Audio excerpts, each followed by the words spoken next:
My daughter, Tina, locked herself in her room, crying so hard her body shook. I pried the door open and saw that she was clutching a test paper that was torn to shreds and pieced back together. It was a math Olympiad selection test. She should have gotten a perfect score, but was given a score of 0 instead. Mom, she sobbed. The teacher said 3 times 5 is not equal to 5 by 3, that it's taking shortcuts. She tore my paper up in front of everyone, revoked my eligibility for the competition, and told the whole class not to talk to me. I looked at the deep red scratch marks on my daughter's wrist and immediately picked up the phone to call the principal. What good does it do for your school's reputation to drive a kid who loves math to their breaking point? Chapter. The call was cut off, and all that remained in the receiver was the sound of a busy tone. Tina's sobs ceased, and she just stared at me, her eyes hollow. I dressed her, took her cold hand, and headed straight to school. The laughter inside the Math Olympiad office stopped abruptly when I pushed the door open. Several teachers looked over. The teacher, surnamed Watson, was leaning back in her chair, sizing me up with an impatient sneer. Whose parent are you? It's our break time. Without a word, I walked over to her desk and slammed the pieced-together test paper in front of her. The pieces scattered across the table. The red 0 stood out glaringly under the light. She chuckled, pinched one of the pieces with 2 fingers and held it up to her eyes. Oh,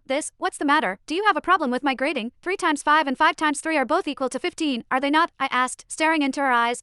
Of course. She tossed the paper back onto the desk. But the reasoning is wrong, so it's 0. I teach Olympiad math, which requires strict logic. It's not the same as calculating prices at the supermarket. If she doesn't follow the rules today, what will she do tomorrow? I tore the paper up to let her and the whole class understand that they must follow the rules. She suddenly stood up and looked down at me, her voice rising sharply. I've seen plenty of parents like you, with half-baked knowledge. You dare to interfere with professional teaching. It's people like you that produce spoiled children. They're too lazy to think and are always looking for shortcuts because that's what they learn at home. Now that your daughter has a problem, you have the nerve to come to school and raise a ruckus. With each word, she jabbed her finger on the desk, saliva spraying onto my face. Tina trembled even harder behind me, her tiny hands clutching my clothes tightly. I dare you to say that again. I glared and roared. Okay, I will. Ms. Watson took a step forward, almost bumping into me. I'm saying you don't know how to educate your own kid. You treat your kid as a tool to show off, teaching her all kinds of crooked ways. And now you come to question the teacher. You're an enemy of education.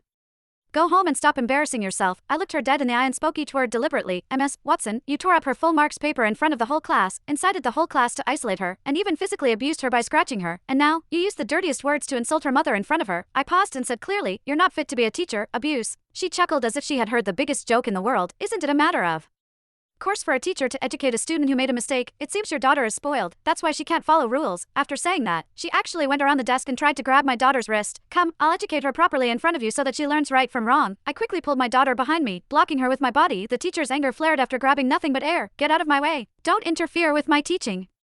You're an enemy of education. Go home and stop embarrassing yourself. Her face flushed red with anger as she raised her hand. Stop. A roar came from the door. The principal walked in, his face ashen. He glared fiercely at Ms. Watson, who stiffly put her hand back down. He reined in his emotion when he turned to me. Ma'am, let's talk in my office. Chapter. In the principal's office. He poured us some water. I didn't touch the water he poured. I just pieced the torn test paper back together on the desk. Then, I took my daughter's hand and showed him